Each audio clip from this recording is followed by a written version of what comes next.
Our next speaker is Vincent Liu.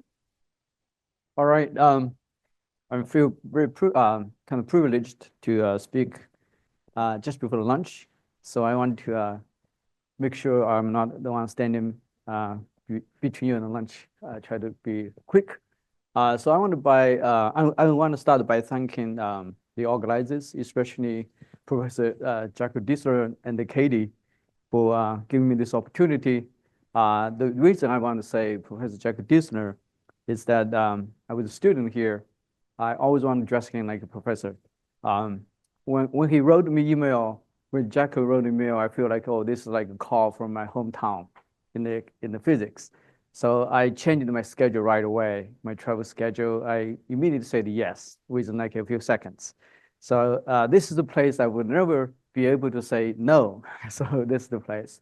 So I really want to feel gratified and feel very personally touched to see many professors. Jacob was in my PhD community and also met many friends. David was like 1 year above me. I discovered this Sonia, Professor Dr. Sonia Pravan. She was here yesterday.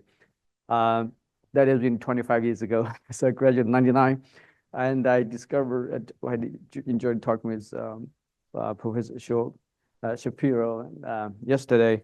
During my time, I knew your name well, but I was not in the field. And so there's a lot of stories. I was looking for Willie, Professor Willie Fisher, but unfortunately I couldn't find him. Anyway, so so today I'm going to talk about a direction that Steve was really, less well known compared to many other big things he has done, right? So it's basically like a superconductivity, superfluidity. So I was kind of like student in that direction in the field. He has really inspiring work, but far more less well-known cited in that area. So I'm actually the one doing that. So today I'm going to talk about superfluidity, especially in the physics system, like both condensates of atoms. Then in the second part of that, I'm going to talk about how to use especially the orbital condensate atoms to do gravitational wave detection. So gravitational wave is new to me in a few months, actually. I learned that thing because the quantum sensor development, etc.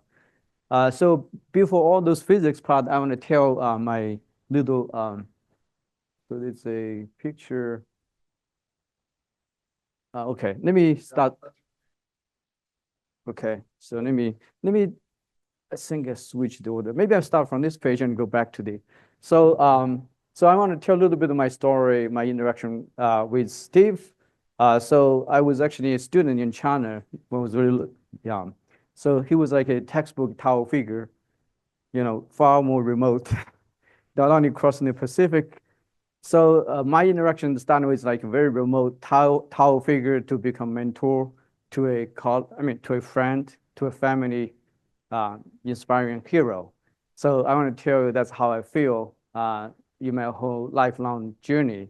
So he was like a tower figure in the early days. Even in the first couple of years, even the first year when I was here, I was in his class. He was teaching quantum field theory.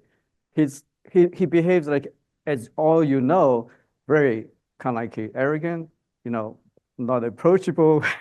He's not but he always like the best students. If he doesn't know you, doesn't mean you're not good. He has no time to talk with anyone. I'm just talking about the facts. But then, so this is the paper that really inspired me. I found so interested because I'm interested in many body physics and field theory. So those are the work really inspired my whole career. And also I think Joe Pochinski also had a lot of interest in those directions as well. So UT was really special on this regard, and if you are interested in this direction of Steve, you can look at a beautiful treatment in his textbook. So the original paper was also there. So those actually inspired my own career. Then, and by the way, when you see this theory group, dear to my heart is like a hometown in the physics. So, and many of us grew up here in science. So theory group becomes now Katie is leading the institute, right? So it's like one of the center, maybe like Weinberg Institute, that was even in the early 80s. That's already there. Okay, so then actually Steve has been a lifelong mentor to not only myself, actually to my family, especially my old son. I know named after Stephen Liu. He's actually now in Stanford. So they knew each other since they're little. I brought them here to visit several times regularly. So so that was actually during my graduation that year. So then they had a lot of dialogue. So those are the very important inspiring stories, and that actually helped to stimulate my son's interest in the STEM program. Although none of them, doing physics, they're doing something else. But anyway, so all right, so let me come into the physics part about the superfluidity and superconductivity. So today I'm going to first tell a little bit about the atomic BEC, especially one of the subfield of the orbital physics in atomic BEC. All right. Then I'm going to use the orbital physics to try to shamelessly promote the idea how to use that as a sensor to detect gravitational wave by combining the atomic sensor with the LIGO. This work is actually based on this talk is based on the work I've done with a lot of people. I'm going to skip, especially one is actually from Rice in Houston.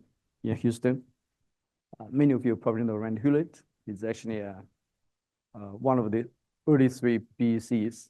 So there one in GLA, one is in MIT. He was the third one realized the BEC of atoms. So for the superfluid, I want to highlight that the concept of superfluid and the superconductivity, in my mind, is together. It's kind of like one of the broadest notion, covers from a wide range of physics topics, from condensed matter, AMO physics, to particle physics. In the particle physics, we talk about the color superconductivity, for example, or perhaps neutron paired superfluid. And so then you will see the fundamental mechanism is called the Bose-Einstein condensation. So for the electrons, you're talking about the Cooper pairs of electrons. In the quark matter, you're talking about the neutron or maybe quark pairs. So they're different basically the Bose-Einstein condensation realized in different physical systems. And obviously, one of the highlights in the last 25, maybe in 30 years now, is actually the Bose-Einstein condensation realization in the atomic gases with really a high percentage. Because in the early days, you already see the helium-4, for example, is based on the Bose-Einstein condensation, but it is about only 10% because this strong interaction. But in this kind of problem, you probably heard from the colloquial many times already. So today I'm going to focus on the cold atoms because it represents one of the physical systems that's highly controllable with a lot of high precision measurement that made it possible in the last like 20 years or so. This might be a new possibility. You can do some new physics, use cold atom systems to do some fundamental physics, like detections. So I'm going to first tell you some basic idea about the physics of cold atoms in the higher orbitals of optical lattices, in which they're going to form the condensate with like a degeneracy of like PXPY orbits. Then I'm going to use the PXPY orbits to build up an atomic sensor for the gravitational wave. So let me give you a little quick update on the orbital lattices. So let me start with the optical lattices. How many of you heard about the laser standing waves forming lattices? So, okay, so let me give you a little quick update. So in the cold atoms, about 25 years now, started with like famous proposal by Peter Zoller. There's like more than several thousand citations. And they realized by Ted Hensch and Emanuel Bloch in Munich in experiments around 2001. So the idea is like this. We all know from quantum mechanics, when you have electric dipole in the presence of the electric field, you're gonna induce a transition from S to P state. Yes, and that's called AC Stark. I mean, sorry, a Stark effect. If it's time dependent, it's called AC Stark effect. And here it's nothing but you can think about the laser wave is like electric field potential. Okay, slowly varying because the wavelength is like a few hundred nanometer, and the atom is only like ball radius, very small. So you treat this slowly varying potential as classical. Locally is like constant. So by the end of the day, you realize a second order perturbation theory, you actually end up with an energy shift in Hamiltonian. That's actually proportional to E squared. It's second order, that's why E squared. It's AC Stark effect, this is E, right? So you basically think about all the laser is just E field. This is very important in my next atomic sensor. So this is actually the basic idea. Then, what about the orbital physics? So typically, you are using the laser standing waves, say 3 beams form a 3-dimensional lattice. And the minimums are the trap. If you zoom in, the trap is basically harmonic oscillator potential, approximately, especially when the trap is very deep, all right? So when you solve that quantum mechanical harmonic oscillator problem, everybody can do from the physics 101 in kindergarten. And then you can find a tower states, you label them by n equals 0, n equals 1, etc. In the 3-dimension, you have a degeneracy in the first excited band level. In this case, before 10 tunnel is not band yet. So you have PX, PY. You can label them by the angular momentum states, L plus minus 1, 0. Right? They're all equivalent. So let me focus on the 2 or 3 dimension. Then there's a huge new physics associated with the P other than the S. So this is the paper I already alluded to. The pioneer work by Peter Zoller, etc. He's actually well known in the quantum optics. It's actually focused on this S-band. Okay, a lot of physics. You heard a lot of progress between cold atom and the condensed matter interface. This has nothing to do with that paper, all right? And so today I'm going to focus on the P band. Why this is very special is because the parity is different between S and the P. So it's not going to the next order, it's the symmetry different. All right, so why are we interested in P? And also there's a degeneracy because in the P you have a PX, PY, PZ. Here I'm going to focus on 2, PX and PY, and you make your PZ a little higher lifted. So they are anisotropic, is head to tail, for example. So long story short, because of time, so what happens is actually you see for the P band, the minima of the energy band is actually at the finite momentum. In this case, for square lattice, is actually the pi 0 for the PX band. This is a PX band. The PY band, that's another one can be obtained by a 90-degree rotation from the PX. So, and you can build up a theory. This actually turns out this simple model has a lot of rich physics because of the symmetry. You have the U1 symmetry, you have an orbital degenerate symmetry. It's like a pseudo spin 1/2 if you're talking about the PX, PY. And or you have SO3 if you think about in the spin space, when you have a like you have a similar to the spin physics, you have the angular momentum. All right, so let me just tell you the result. So this model turns out very special and interesting with a lot of like a symmetry broken related order and also this topological order, etc. So let me first tell you the kinematic term. So this is just nothing but the way to show this anisotropic tunneling I showed the picture. All right, and that tells you the condensate is a finite momentum BEC, which is conceptually different because typically, the condensation, Bose-Einstein condensation takes care, if you read the Kirsten Huang's book in the statistical mechanics or Feynman's book. So the condensation happens to be K equals 0, the P equals 0, momentum equals 0, right? But this is finite momentum. This is just, the P band is very different. And in addition to that, the interaction is very special because if the barrier interaction between 2 atoms is repulsive, this is just in the density channel. In the angular momentum channel is negative, which means ferromagnetic. Ferromagnetic means you're going to break the time reversal symmetry. So this is far more rich than the S-band physics. Here you can break it U1, you can break it Z2, you can break it in the same time you break it in 2 stages. right? So there's a lot of symmetry. And then also you have, like helium-3, you have angular momentum rotation. So helium-3, if you heard about that, is far more rich than the helium-4, right? That's actually a fundamental reason. So you can also do a field theory by following Steve, his chapter 19. For those who studied his field theory book, you know what I'm talking about. So I will skip all those details. You can write down the field theory description and formulate beautifully all the things like what he has done. So that means you can derive some results model independent. And this field actually has evolved over the time. So this is what I studied in when I became assistant professor in Pittsburgh around that time. So actually Steve German was actually one who wrote the first paper. So those 3 papers studied the whole field. Now it's a lot of theory versus experiment, a lot of verifications. And this, I just want to highlight one in particular because in the condensed matter, there's a frontier talking about the topological order chiral physics. Here we predict the condensate can be chiral in the sense you break the time reversal symmetry.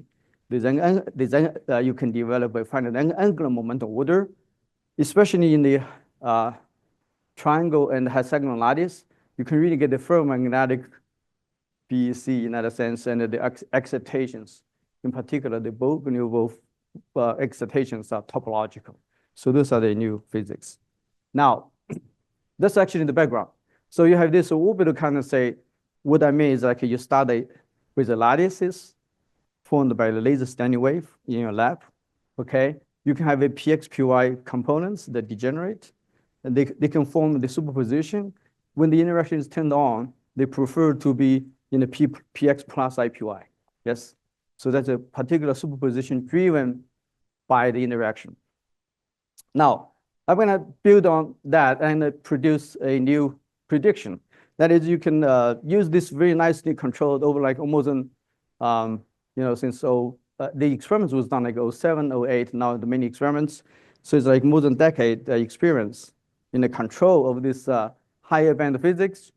So we're gonna propose how to make use for the LIGO. So I want shamelessly to reveal the very minimal knowledge I know about LIGO. I know many of you in the audience know far more than what I do. So let me start with something you know well, and then let me know something I propose doesn't make sense or makes sense. So the LIGO, I'm gonna take the minimum model of LIGO, download it from the website. So for the LIGO, you start with a photo, like a laser source. You send it 2 beams in the, say, let me call it this X direction, this is the Y direction. You have 2 arms, 4 kilometers away each, right? So the beams will reflect back, okay? So to me, this is the standing wave. You have coming in and back in the X direction. That's a one standing wave. I already talked about the AC Stark effect. AC means the laser is time dependent, right? The field varies in time. So that means I already have a lattice from my lab. You control the lattice.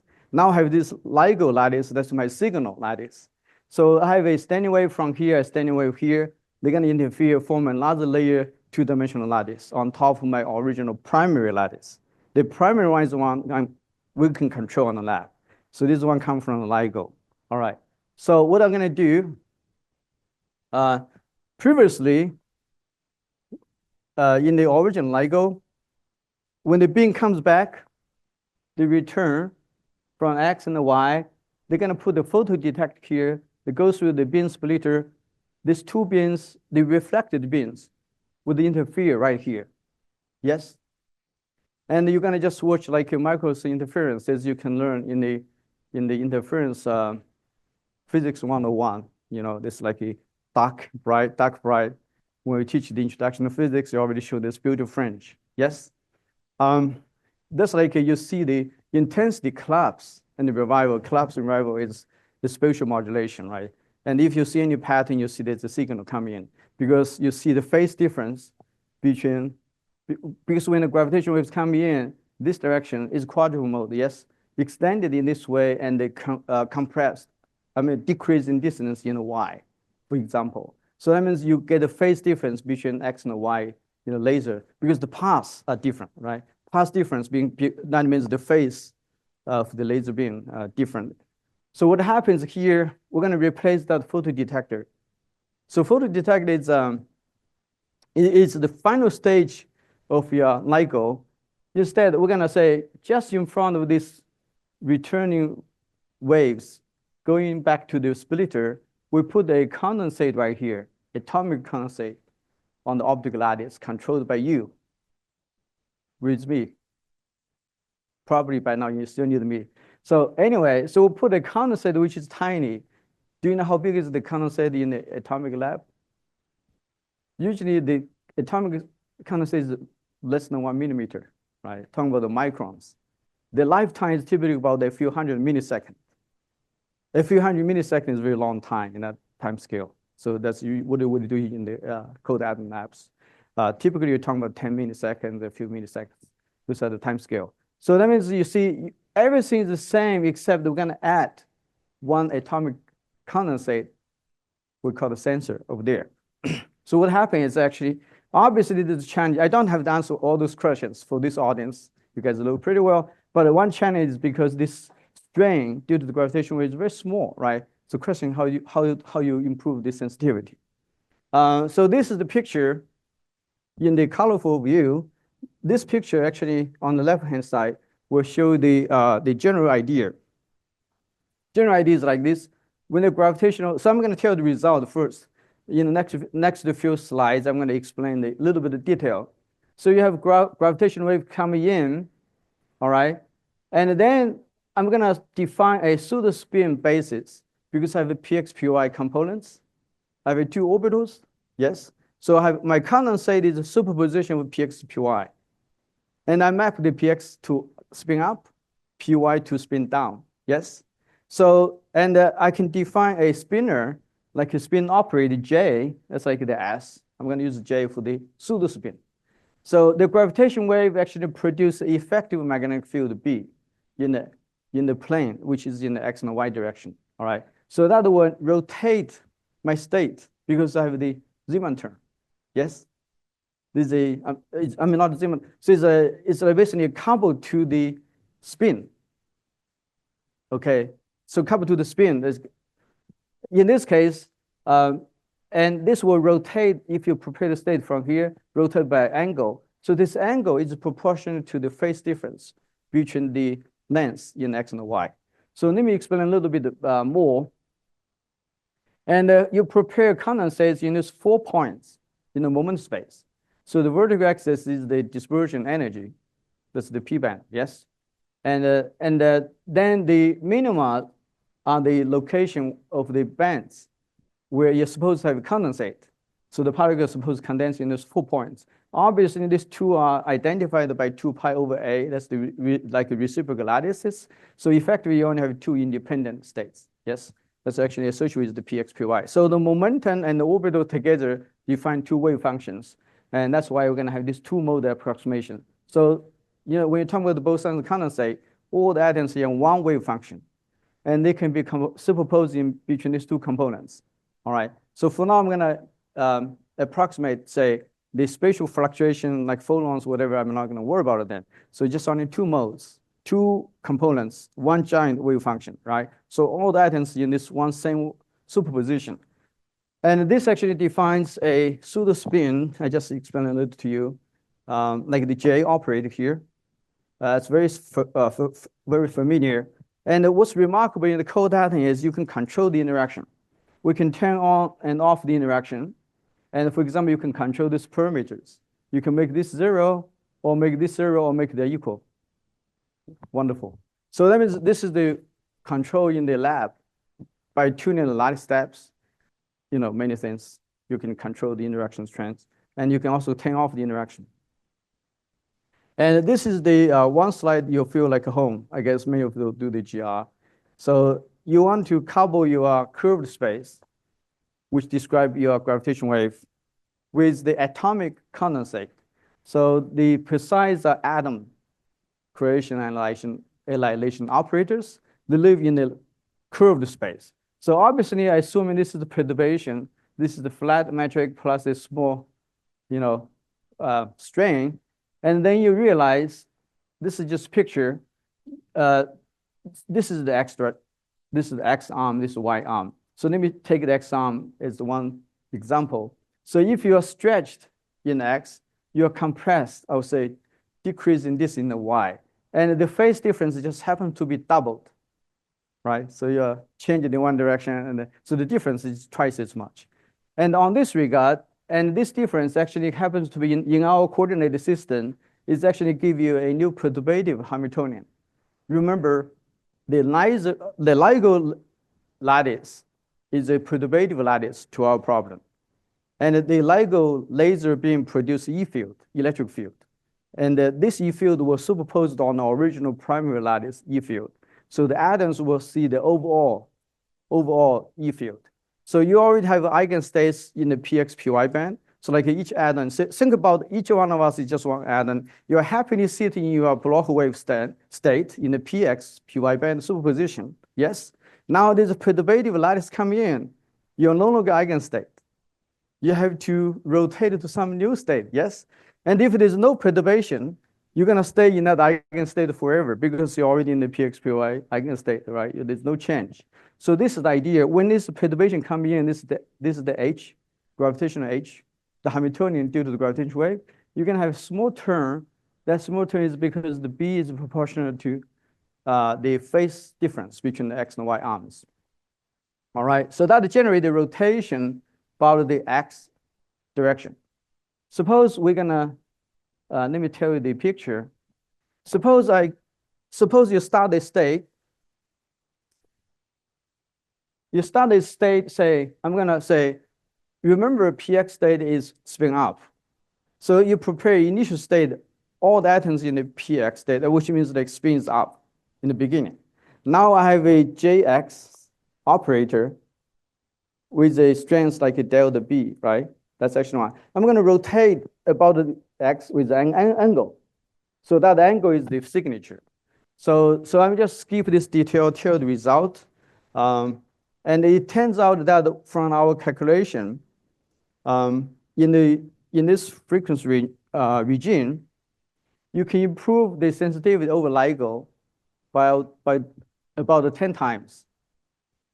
So instead of using the photodetector in the last step, you're replacing that part with this atomic sensor with, like, say, 1 million atoms. So that's actually the idea.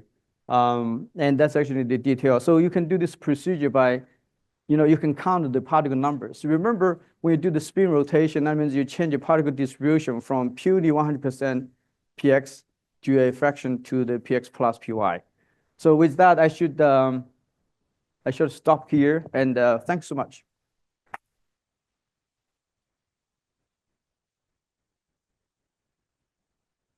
Questions for Vincent?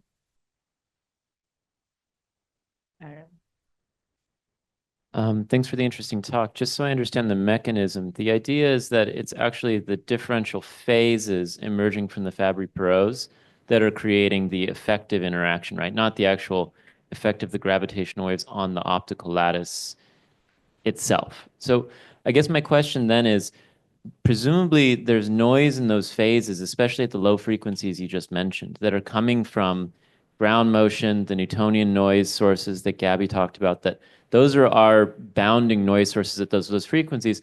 Presumably they'd be imprinted on those phis coming out. So do you have a way of dealing with the noise we will have on those phis, the phases? Very important question. So here, let me explain to, let me show a lot of picture better. Let's see this one. We go backwards. Just set up right here. So Andrew, right? Yeah. Aaron, I'm sorry. Yeah. So what he's asking actually is very important. I think many LIGO people are trying to improve. I think that's actually the question. So let me answer by following. All the noise problems and the challenges you're asking is actually the one already existing in the current LIGO, right? So what we're doing, we're just like take that as a starting point. We add on, so we add a new detector, new sensor here. So that means suppose you're coming from the cavity, that's what you mentioned. You have this laser signal with a lot of, so you have a given signal noise ratio. Yes, everything is given by that. You can characterize. You have this mirror or the like thermal noise. So you have so the question is, so for a given gravitational wave, there's a delta phi, but also there's a finite noise come with that, right?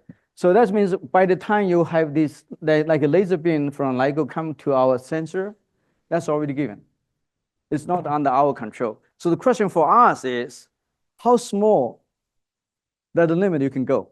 Like how small like this noise, the signal noise ratio you can still detect. That's actually our goal, right? So we are not talking about how to improve, how to reduce, on the photon part.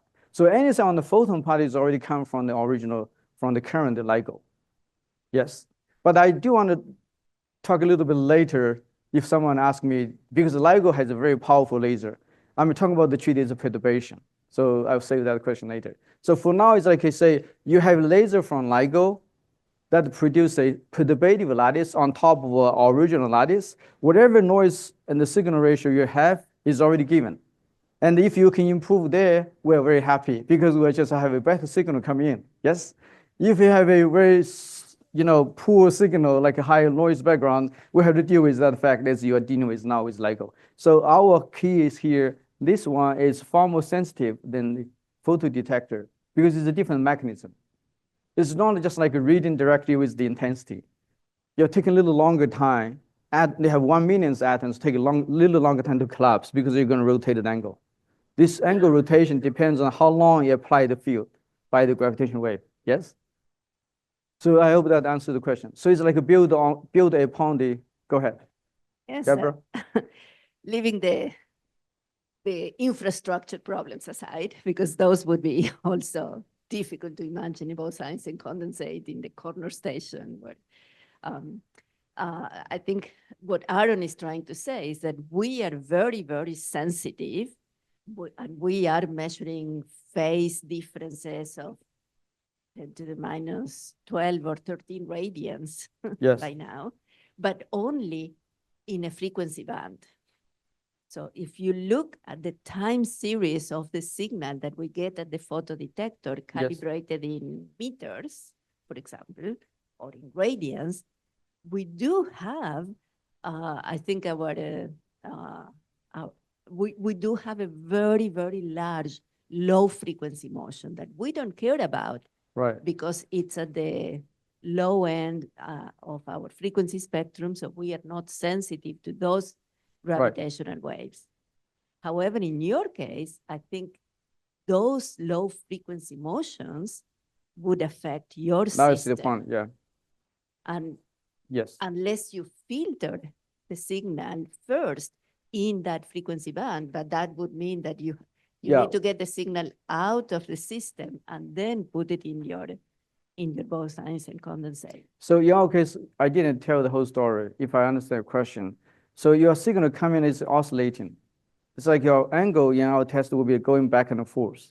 Is that what you're asking? But by a lot. By not. So actually in our paper, we actually has a mechanism. We're actually doing a time variant measurement. In a sense, we're measuring following this window.